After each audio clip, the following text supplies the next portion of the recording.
So now that the season is officially winding down and we had some eliminations, more and more scenarios are coming up for who's in and who's out, which means we're actually going to start finally at long last going over where everybody stands in their divisions. What's their easiest path in? How do they get out? Well, at least for some teams. So let's go over the standings first. Starting at the NFC East, the Dolphins are the team that sits on top. They are a week or two away from being able to clinch themselves as a place, but not the division yet. They need to win a couple more games and the Bills to lose a couple more before that is sealed up. But who knows what can happen? Oh, and the Patriots are right there at the bottom of the division. They play Thursday, so one loss can easily eliminate them. In the AFC North, it's still anybody's game, but for now, the Ravens have the lead. But remember, the Steelers and the Browns are 2 games behind, with the Browns not having as easy of a road. And the Bengals are also 3 games behind. So this division is going to come down to these final few weeks. For the AFC South, the Jaguars sit on top for now, but they are starting to lose grip a little bit, as the Colton Texans are only a game behind them, literally. The Titans have been long out of it, and they're in an elimination scenario, but they're more likely to be eliminated as soon as next week. So, with this, the Jaguars need to help Trevor Lawrence can come back from his ankle sprain soon, or else things are going to get bad in Jacksonville. And despite having lost to the Packers, the Chiefs still maintain their grip on the AFC West. They just need to win one, maybe two more games, in the Broncos to lose some games so that the reigning champs can reign supreme. In the NFC East, following that loss to the 49ers, the Eagles are one loss away from being overtaken by the Cowboys via tiebreaker. And these two teams do play each other this upcoming week. So that's going to be a division matchup to watch. Whereas for the Giants and Commanders, they're hoping for a wild card, though Commanders are likely not going to get anything done. They're on a bye week. So we'll see how that goes. In the NFC North, the Lions still maintain control of the division, but the Packers are starting to try to fight back into a playoff spot, which should trouble the Vikings. And the Bears are still the Bears. The NFC South outsees the Falcons at 500 right now, but the Buccaneers and the Saints can still actually get the division in from under the noses, as this is literally tank division. And the Panthers are also the first team to officially be eliminated after losing their previous game to the Buccaneers. They're officially out. All they can do is give the Bears a better draft pick. And in the NFC West, the 49ers still have control of the division. The Rams are giving the Seahawks competition. Things aren't looking so good for Geno Smith and crew. Meanwhile, the Cardinals can still be eliminated, even though they're not even playing. So, a lot of things are starting to happen.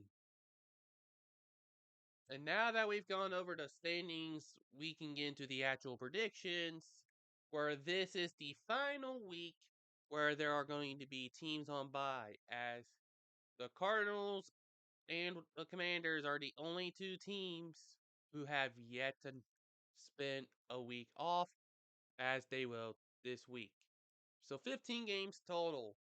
This is the last week of the season where this is going to happen, which means we're about to get into some crazy scenarios. So let's actually get into the predictions.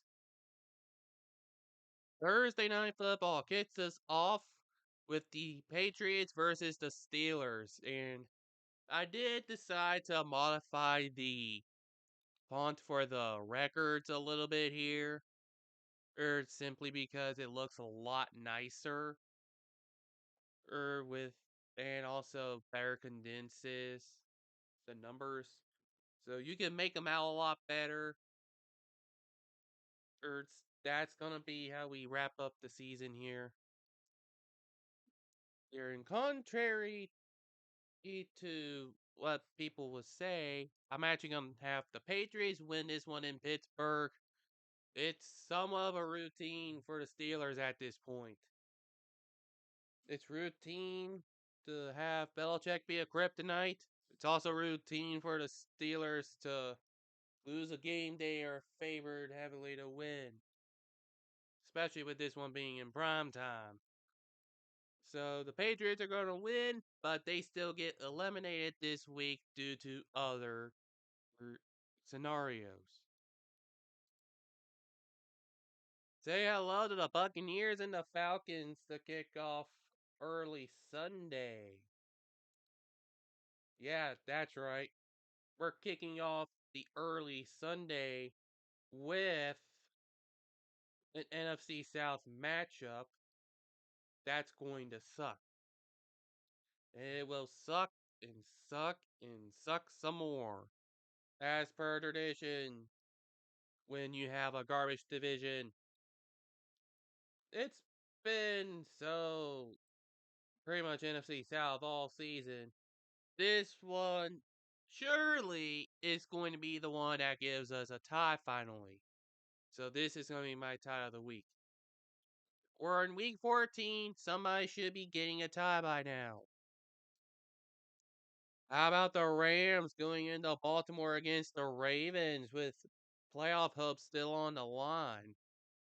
That's something you can't say about last year's group. It's like they kind of try to rebuild a little bit, which is interesting. But that's not going to be enough to dethrone the Ravens. Since that offense is still going to take on that defense, it'll be an offensive shootout, no less. But then again, it could easily get out of hand quickly. So, even again, Ravens win. How about the Lions in their second go around against the Bears, this time in Soldier Field? Probably a good thing this is in the 1 o'clock batch, because do you really trust the Bears to do anything against them?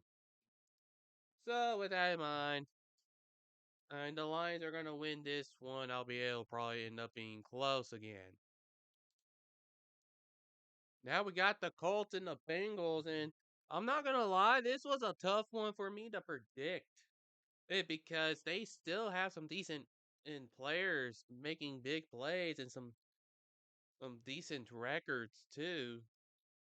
The AFC, whoever ends up coming out of it, is pretty much gonna be the Super Bowl winner, or it just that's what it feels like.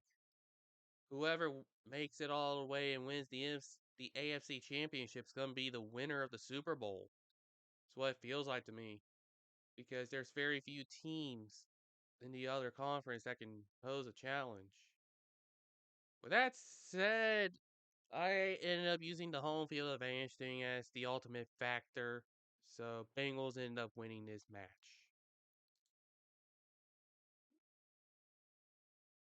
The Jaguars won't have the comforts of their home this time, as they're gonna have to Possibly going without Trevor Lawrence, maybe. He's week to week on a high ankle sprain. And so CJ Beathard is going to have to try to take off some pressure as they get an easy opponent in the. Oh, wait a minute. This is not like the previous two matchups where it was one sided in record. This is the heavyweight of the early stretch, if there ever was one. So, what do we say about this?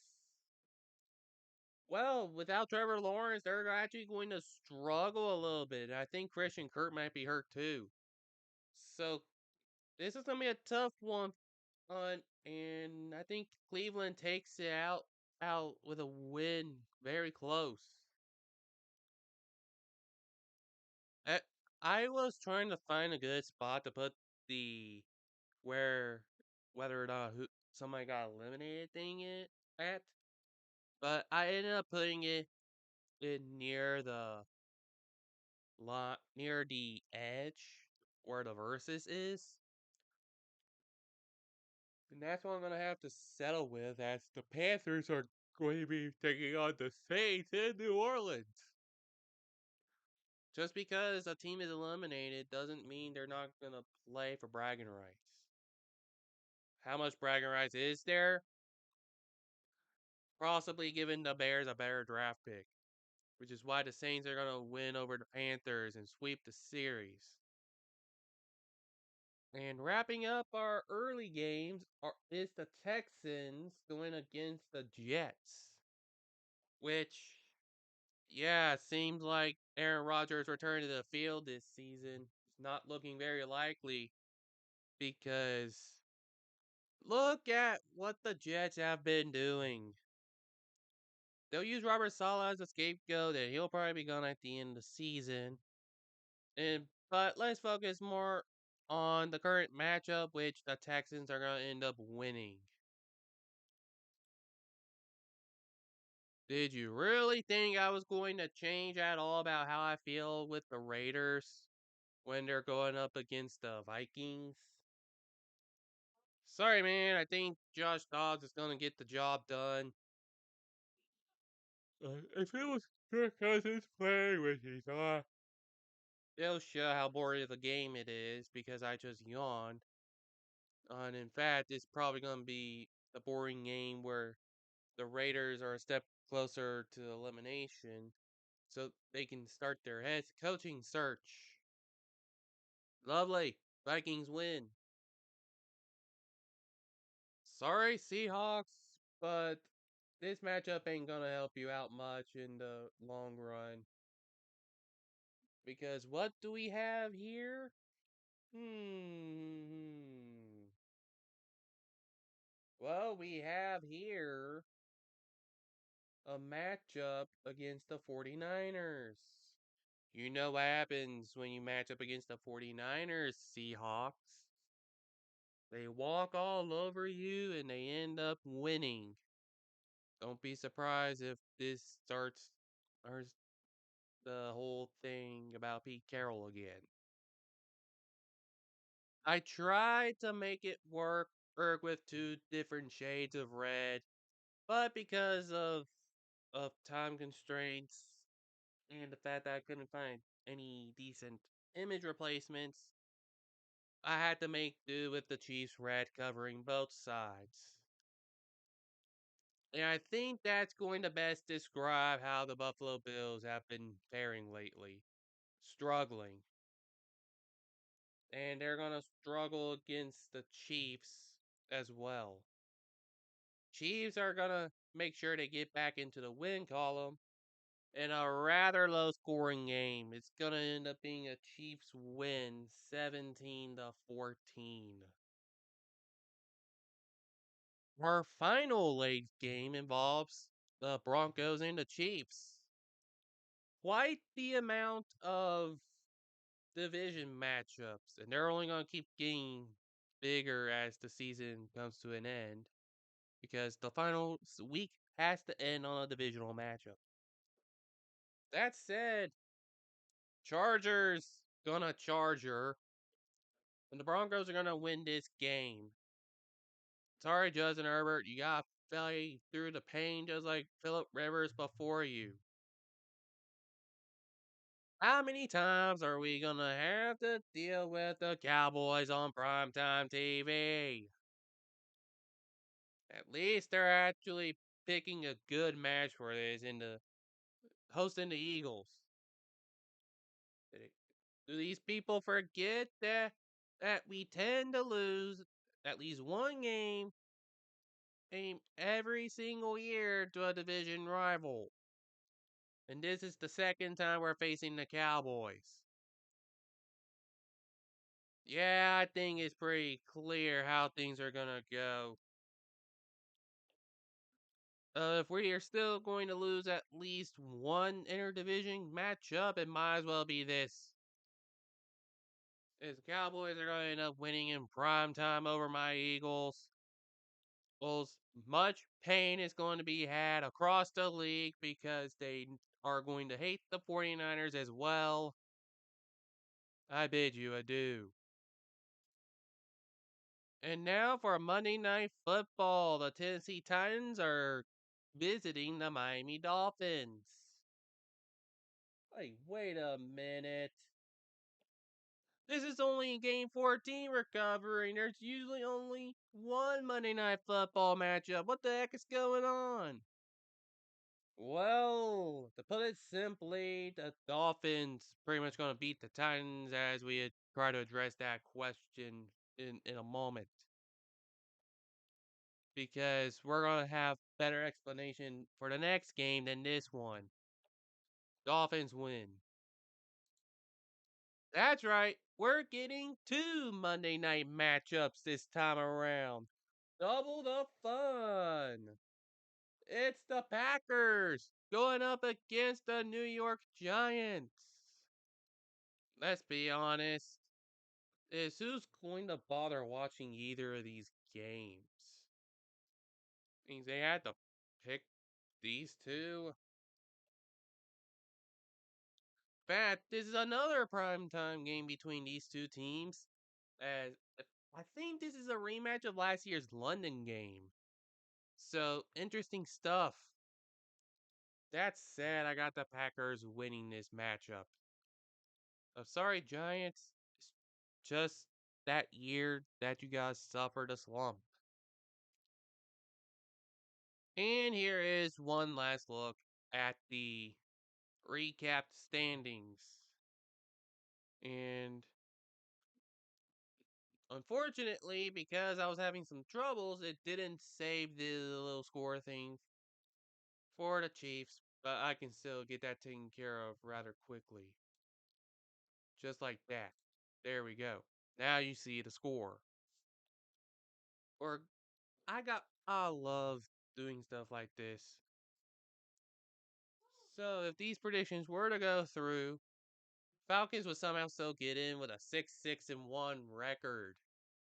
How pathetic.